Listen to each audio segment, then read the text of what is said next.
துபாயில் நேற்றைய தினம் காலை 5 மணி முதல் 10 மணி வரை அடர்த்தியான கடும் மூடுபனி சூழ்ந்துள்ளதால் சாலைகளில் தெரிவுநிலை மிகவும் குறைந்துள்ளது.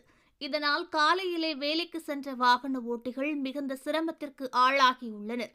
இதனிடையே சாலைகளில் தெரிவுநிலை மோசமானதால் துபாய் காவல்துறைக்கு மொத்தம் 2841 அவசர அழைப்புகள் வந்ததாகவும், இந்த கடும் மூடுபனியால் நடந்த 51 போக்குவரத்து விபத்துகளுக்கும் அதிகாரிகள் பதிலளித்துள்ளதாக கூறப்படுகிறது.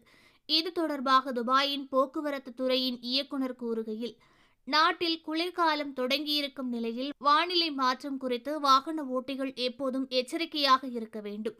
குறிப்பாக நாட்டின் இந்த மாதங்களில் குறைந்த தெரிவுநிலை மிகவும் கடுமையானதாக இருக்கும் என்றும் அவர் கூறியுள்ளார். மூடுபனி தொடர்பான விபத்துக்கள் பற்றி பேசிய அவர், வாகனங்களுக்கு இடையே பாதுகாப்பான தூரத்தை கடைபிடிக்க தவறுவது உயிரிழப்புகள், காயங்கள் மற்றும் பொருள் இழப்புகளை ஏற்படுத்தும் என்று அவர் எச்சரித்துள்ளார். இத்தகைய ஆபத்தான போக்குவரத்து விபத்துக்களை தவிர்க்க அங்கீகரிக்கப்பட்ட ஊடகங்கள் மற்றும் நாட்டில் உள்ள திறமையான அதிகாரிகள் மூலம் வானிலை முன்னறிவிப்புகள் மற்றும் அறிக்கைகளை தெரிந்து கொண்டு அதற்கு ஏற்றவாறு வாகனங்களை ஓட்ட வேண்டும் என காவல்துறை மேலும் கூறியுள்ளது. மேலும் எப்போது மூடுபனியில் வாகனம் ஓட்டும் போது பின்பற்ற வேண்டிய விதிமுறைகளையும் காவல்துறை கூறியுள்ளது. அதன்படி வேகத்தை குறைக்கவும், அதிகாலை நேரங்களில் வாகன விளக்குகளை பயன்படுத்தவும் அறிவுறுத்தியுள்ளது. மற்றொரு வாகனத்தை முந்தி செல்ல முயற்சிப்பதை தவிர்க்க வேண்டும் என்றும், தேவைப்படும் போது மட்டுமே பாதைகளை மாற்றவும், எப்போதும் இண்டிகேட்டர்களை பயன்படுத்தவும் கூறியுள்ளது.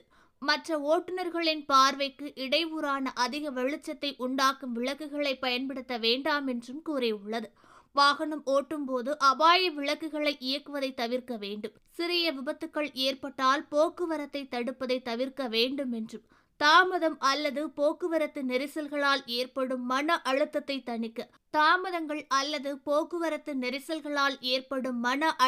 தணிக்க பயணங்களுக்கு கூடுதல் நேரத்தை ஒதுக்க வேண்டும் என கூறப்பட்டுள்ளது.